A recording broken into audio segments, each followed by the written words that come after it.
थोरदेव मासांचा ती चंदनाप्रमाणे झिजले आणि कापराप्रमाणे जळून गेले.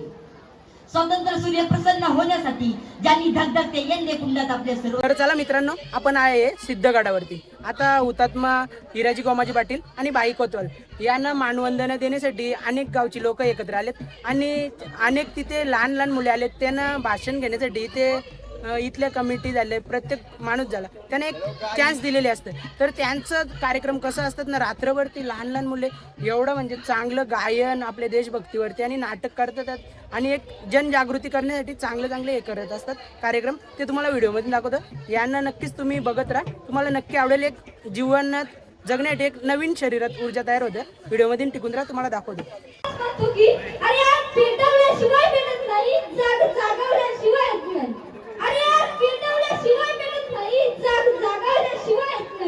अरे या थोर हुतात्म्याचं नाव घेतल्याशिवाय आमचा दिवसच सुरू होत नाही, आमचा दिवसच सुरू होत नाही. शेकोटी जाऊन पारा देत मामा मेलं असे धारण असे म्हणून धारण एकटी पडले. बापाचे ते काल घडले, पुत्र डोळ्यासमोर मिटले. बाबू खूप चांगला भाषण केला. कुठला रे तू? खोपिवलीचा. आपला ही इथली दही डेअरी खोपिवली. खूप चांगला. भविष्यात तू असाच भाषण करत राहा, पुढे जात राहा आणि एक नंबर भाषण केला. जेवढे बोलू शब्द तेवढं कमीच पडतील तुझ्यासाठी. तुम्ही बघू शकता इथे किती लहान मुले आलेली आहेत आणि ते रात्रभर जागरण करतात आणि त्यांचे जे कष्ट आहेत ते तुम्हाला दाखवतो. ही मुलं सगळी जास्तीत जास्त मराठी शाळेतूनच आलेली आहेत. तुम्ही बघू शकता, व्हिडिओमधून टिकून राहा. देव मासांचा ती चंदनाप्रमाणे झिजले आणि कापराप्रमाणे जळून गेले. स्वतंत्र सूर्य प्रसन्न होण्यासाठी ज्यांनी धगधगते यंदे कुंडात आपले सर्वस्वाचे हवन केले. स्वतःच्या हृदयातून रक्तालेलं हृदय काढून येते वेदीवर ठेवले आणि मातृभूमीसाठी रक्ताचा अभिषेक केला. त्या आझाद दस्तदाराने संग्राम मी आज आपल्या समोर मांडत आहे. माथेरानला जन्म झालेल्या विठ्ठल लक्ष्मण कोतवाल म्हणजे भाई कोतवाल यांनी गोवानी पटनाच्या साथीने आझाद दस्त्याची स्थापना केली. एक एक माणसं जोडत त्यांनी इंग्रजांना सळोकी फळ करून सोडले होते. रेल्वे रुळ उकडण्यात आले, पोलीस चौक्यात जाळण्यात आले, एक एक विटेने पायन उकडण्यात आले. भाईला बंदुकी पुरवठा होऊ नये म्हणून पोलिसांनी बंदुका जप्त करण्यास सुरुवात केली. याआधी आझाद दस्त्याच्या शिलेदारांनी बंदुका पसार केल्या. कळत नकळत सर्व जनता भाईंना मदत करत होती. हा सर्व प्रकार डीएसपी हॉलच्या मनात कळू लागला होता. प्रयत्नाची पराकाष्ठा करून देखील आझाद दस्ता आपल्या हाती लागत नव्हती. चिठ्ठी लाचार गोविंद साबळेच्या हाती लागली. 2 जानेवारीच्या पहाटे आझाद दस्त्यावर हॉलने गोळीबार करायला सुरुवात केली.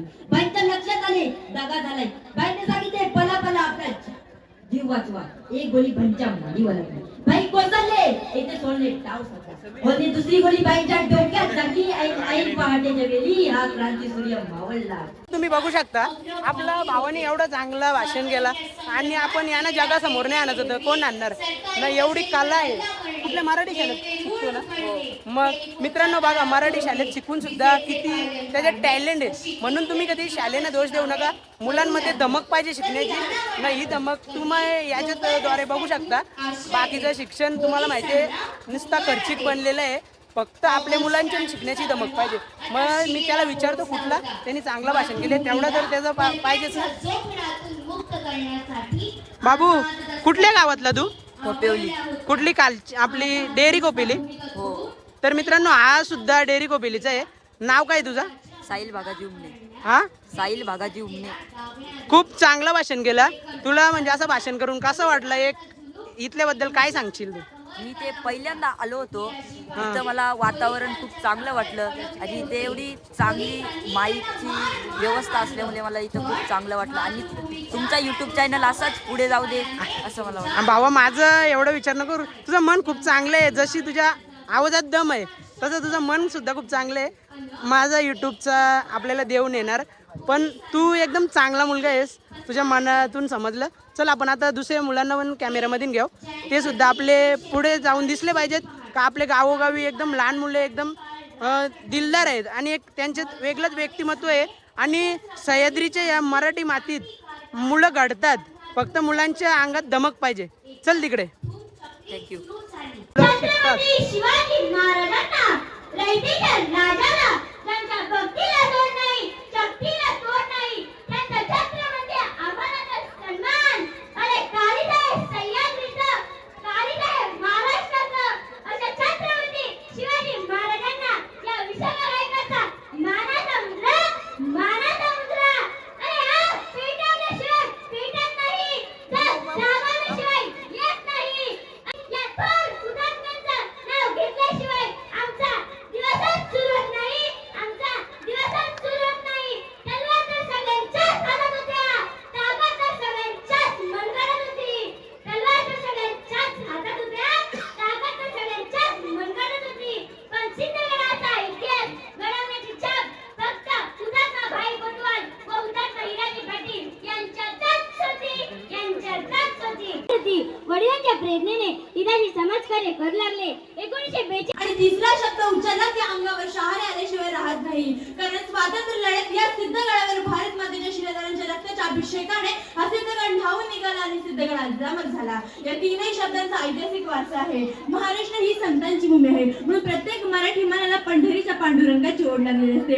तशी या पवित्र पावन सिद्धगडावर प्रचंड थंडीत जमलेला प्रत्येक छोट्या व मोठ्या देशभक्ताला स्वातंत्र्य लढ्यात सिद्धगडावर बलिदान दिलेल्या महान क्रांतिकारी हुतात्मा वीरभाई कोतवाल, हुतात्मा हिराजी पाटील व आजच्या सर्व शिलेदारांना सिद्धगडाच्या पायथ्याशी असलेल्या स्मारकासमोर नतमस्तक होण्याची ओढ लागलेली आहे. महाराष्ट्र धन्यवाद. पुढील शेवटची स्पर्धक आहे कशिश गंगाराम मुकादम. तत्पूर्वी परीक्षकांना सांगू इच्छितो की खुल्या गटाची स्पर्धा आहे, वक्तृत्व स्पर्धा. त्यामध्ये एकूण 5 स्पर्धक आहेत. तर या गटाचे परीक्षण आपण लगेच त्वरित करावं. यातच डिसेंबर 1930 मध्ये अवघ्या तारुण्यात फासावर गेलेला भगतसिंग, राजगुरू, सुखदेव यांच्या हुतात्म्याचे पोवाडे चारी दिशांना दुमदुमू लागले आणि भाईला भारत मातेला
गाणं गायलेलं आहे आणि आपण विचारू ते कुठले आहेत. लहान चिमुकले पूर्ण रात्रभर जागरण करून ते इथे थांबलेले आहेत.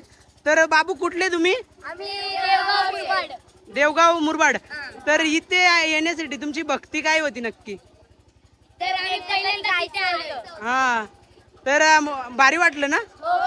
चला असंच पुढं गात राहा. माझ्याकडनं तुम्हाला बेस्ट ऑफ लक. चला भावांनो, बाय. ओके.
या चिमुकल्या दिदींनी एकदम कोयल्यासारखं गायन केलेलं आहे आणि आपण एक त्यांची कला जगासमोर आणण्याचा प्रयत्न करतो. त्यांना विचारू तुम्ही कुठले आहेत आणि एक चांगली कला त्यांनी दाखवलेली आहे.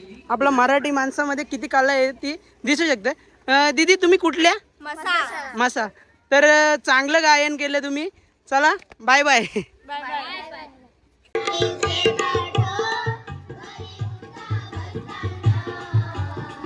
नक्कीच या महाराष्ट्राच्या वाघांची आणि वाघिणींची गर्जना तुम्हाला समजली असेल ना, काय ऊर्जा आहे आणि काय ती ताकद आहे बोलण्याची.